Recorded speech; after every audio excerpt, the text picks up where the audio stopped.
usia 8 tahun ini memang anak-anak yang sedang belajar meregulasi emosinya ya. Jadi mereka memang sedang belajar bagaimana ketika berhadapan dengan situasi yang tidak menyenangkan dengan dirinya, tidak sesuai dengan harapannya, bahkan mereka ada yang mengontrol emosinya dengan cara tadi menarik diri, ada yang dengan cara meledak-ledak gitu ya, akhirnya emosi marah dan lain sebagainya. Jadi sebenarnya ini adalah fase-fase yang sering terjadi pada kondisi sosial emosi anak-anak di usia sekolah, usia 8 sampai 10 tahun ya. Jadi sebetulnya adalah hal yang wajar, tapi menjadi tidak wajar ketika ini intens terjadi. Berarti ada sesuatu yang harus kita cari ini benang merahnya apa. Sebetulnya cara yang paling utama adalah bagaimana kita orang tua itu adalah selalu siap dalam kondisi apapun membuka komunikasi gitu ya dengan anak.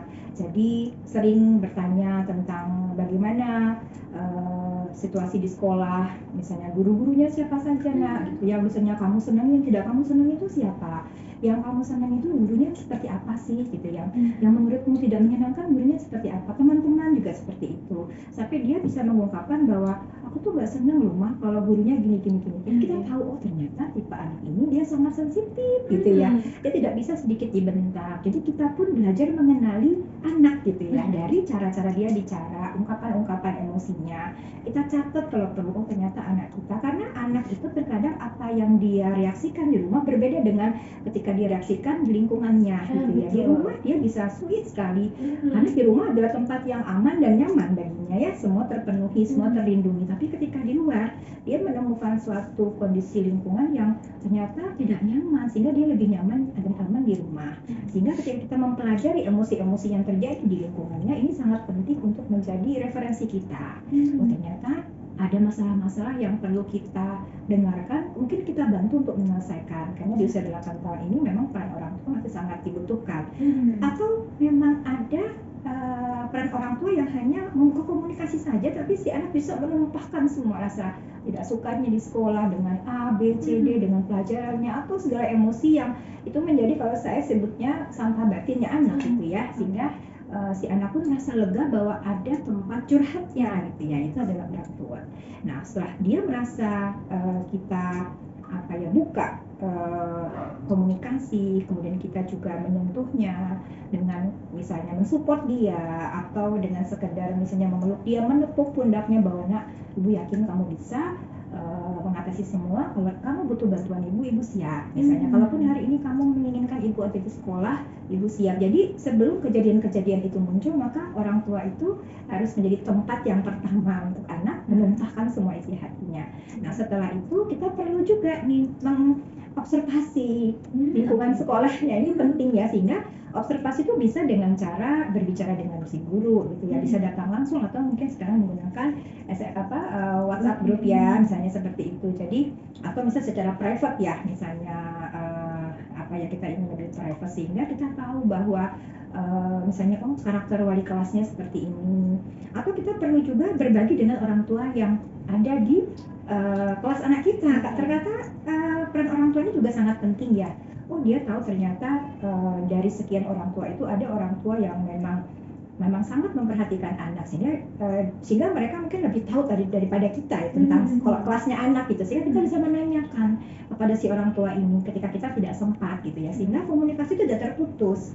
Karena sangat penting di usia-usia sekolah dasar, mereka 6 tahun loh di sekolah ini gitu ya. Banyak sekali kejadian-kejadian yang selama 6 tahun ini menjadikan mereka nanti akan kuat dan tangguh dan siap untuk melanjutkan di sekolah lanjutan. Sehingga masalah-masalah tentang mogok sekolah ini adalah masalah-masalah yang sebetulnya biasa terjadi, tapi harus kita bantu anak untuk mampu menghadapi. Dan alhamdulillah tadi ya, bahwa putrinya Bunda Umi sudah mau sekolah itu sesuatu yang luar biasa ya. Dan 3 hari menurut saya adalah masa yang ya cukup bagus lah, dia menata emosinya, kemudian 3 hari kemudian dia masuk sekolah. Karena ternyata memang ada tipe anak yang mereka harus mengelola emosinya dengan cara menghindari masalah terlebih dahulu ya. Jadi mereka cooling down untuk menata dirinya dulu, kemudian akhirnya mereka siap. Tapi memang agak sangat susah karena ada SOP kan gitu ya, bahwa sekolah itu juga punya aturan main. Kalau sakit baru izin ya, kalau tidak sakit untuk apa izin gitu ya. Biasanya ditulis Ya, apa terus ya, sehingga penting juga untuk mengajak anak untuk mencari cara mengungkapkan ketidaknyamanannya, misalnya dengan membuka komunikasi dengan si anak sebelum ada masalah-masalah gitu ya, sebelum ada masalah-masalah hadir selalu tepat waktu, artinya di saat yang tepat gitu ketika anak butuh kita. Yang kedua memang harus lebih mengenal tentang lingkungan sekolahnya si anak, bagaimana teman-temannya. Terkadang kan anak suka cerita, di kelasku itu ada loh anak yang sukanya ribut terus, kalau sholat sukanya nanti diganggu teman-temannya. Tahu ternyata ada anak yang suka usil di kelas, temannya namanya ini. Perlu kita sekali menyapa orang tuanya, ingin tahu bagaimana sih orang tuanya, karena ini nanti akan semakin membuat kita semakin tahu tentang kondisi sekolah gitu. Kita akan mampu untuk membantu bersama si anak, berkomitmen untuk sama-sama keluar dari permasalahan-permasalahan yang ada. Jadi coba ibu cara-cara itu, siapa tahu kita jadi lebih dekat dengan si anak dengan buka komunikasi. Yang kedua juga kita juga jauh lebih dekat dengan wali kelasnya. Kemudian juga kita juga lebih mengenal teman-temannya si anak dan juga orang tuanya si anak, karena sekarang sebenarnya semua lebih dimudahkan dengan adanya media komunikasi ya gitu. Begitu ya sahabat Umi Nuraini, betul. Alhamdulillah ya sudah bisa masuk sekolah, tinggal antisipasi. Nah ini berarti kita mulai nih dari start nol lagi untuk memulai sesuatu yang baru. Jangan sampai ada kejadian-kejadian yang seperti ini tanpa kita istilahnya preventif terlebih dahulu, mencegah gitu ya, untuk ini mungkin muncul lagi seperti itu. Baik. Dan ini benar, karena ini ternyata waktunya sudah hampir habis. Ini kalau udah segmen dari Kak Menyapa jadi ininya panjang ya, Bunda, diskusinya panjang ya. Nah ini kembali lagi ke tema kita nih Bunda. Kemudian kalau untuk kemudian mengedukasi atau memberitahu kepada anak bahwa sebetulnya kasus bullying ini itu memang harus dihindari, harus dihadapi. Nah itu seperti apa ini Bunda tipsnya? Jadi tipsnya bagi kita ayah bunda agar kita dapat mengedukasi anak kita untuk anti bullying ya, anti bullying ini yang sangat penting kita sampaikan kepada anak. Yang pertama kan yang seperti saya sampaikan, mengajarkan tentang bullying itu sendiri, arti bullying itu seperti apa. Di sini kita juga mengajarkan kepada anak tentang bagaimana mereka juga bisa berkomunikasi yang baik dengan kita juga bisa berkomunikasi yang baik dengan anak, sehingga penting kiranya untuk selalu menjadi tempat atau partner yang baik dalam berkomunikasi gitu ya dengan anak. Orang tua harus memberikan telinganya gitu ya, memberikan matanya gitu ya, memberikan raganya ketika anak memang membutuhkan kehadiran kita untuk berkomunikasi tentang emosi-emosinya seperti itu ya. Kemudian kita juga belajar untuk menjadikan anak itu menjadi panutan yang positif gitu ya. Seperti saya sampaikan tadi, jangan sampai ketika mereka melihat situasi yang tidak nyaman, seperti ada anak yang dibully, temannya dibully, mereka menjadi pasif atau menjadi penonton saja, tapi berusaha untuk menjadi panutan di mana mereka meminta untuk apakah si pelaku tadi atau orang yang dibully tadi membutuhkan pertolongan dia gitu ya. Atau bisa jadi dia menolong dengan cara memberikan support kepada teman yang mendapatkan bullying, atau juga melaporkan kepada mega kuasa, misalnya wali kelasnya, guru atau kepala sekolahnya. Jadi tidak diam saja. Ini menjadikan anak kita belajar menjadi panutan yang positif, jadi berdaya guna gitu ya dalam lingkungannya.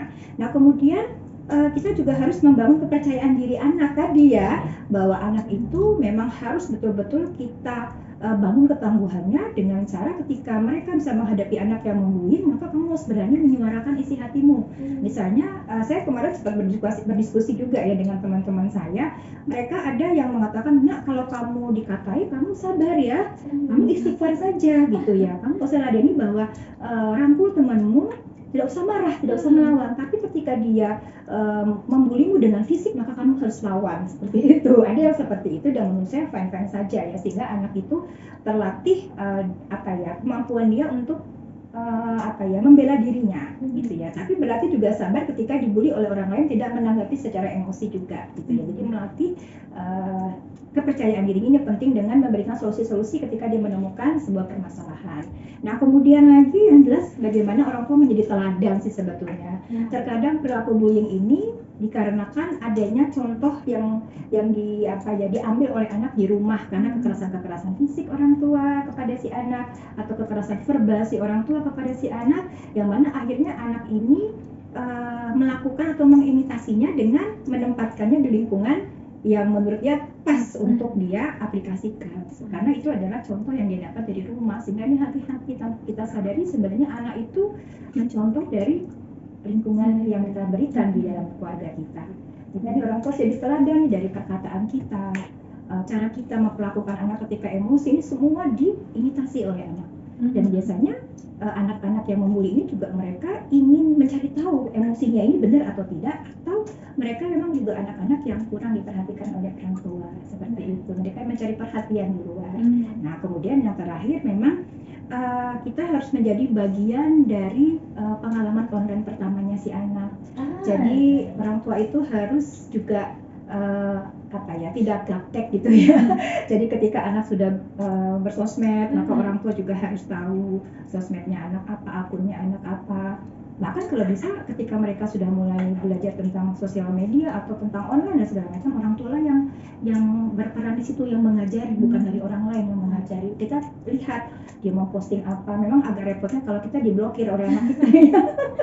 Pakai second akun akunnya, jadi orang tua harus lebih pandai. Jadi harus banyak belajar juga, atau memang tidak memperbolehkan aturan-aturan di umur sekian kamu tidak boleh punya sosmed sendiri bareng sama ibu gitu atau sama bapak. Jadi dari pengalaman online itu dapatnya dari orang tua, bukan dari orang lain. Paling penting supaya mereka bisa tahu tentang etika memposting, etika mengomentari orang lain atau mengupdate status gitu ya, sehingga mereka paham bahwa ada rambu-rambu secara sosial yang mereka harus terapkan ketika berkomunikasi secara online, berkomunikasi secara offline gitu.